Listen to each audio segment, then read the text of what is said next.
আপনারা অনেকেই জানেন গতকাল আমি একটি ভিডিও আপলোড করেছিলাম যে ব্রাজিল জাপানের সাথে 2-1 গোলে বিজয়ী হবে এবং আপনারা যারা রাতে খেলা দেখেছেন ব্রাজিল জিতে হচ্ছে। কিন্তু ওই সময় কিন্তু অনেকেই আমাকে অনেক কিছু উপাধি দিয়েছিলেন, জ্যোতিষী, সাধু, মহাগুরু, আধ্যাত্মিক গুরু, এরকম অনেক উপাধি পেয়েছিলাম।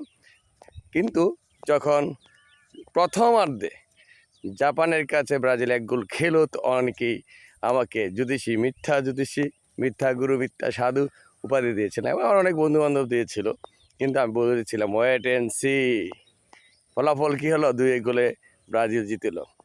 ঘটনা সেটা নয়, ঘটনা হচ্ছে সকালে 7টা বাজে আমার কিছু আর্জেন্টাইন সমর্থক বন্ধু বাড়িতে এসে হাজির।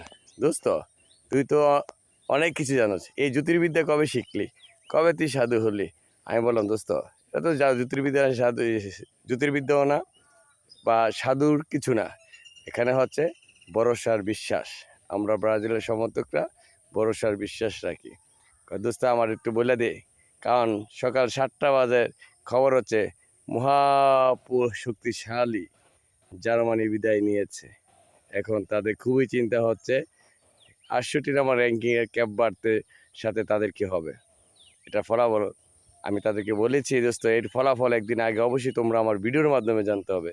যদি আপনারা আর্জেন্টিনার ফলাফল জানতে চান তাহলে অবশ্যই আমার নেক্সট ভিডিওর দিকে খেয়াল রাখেন।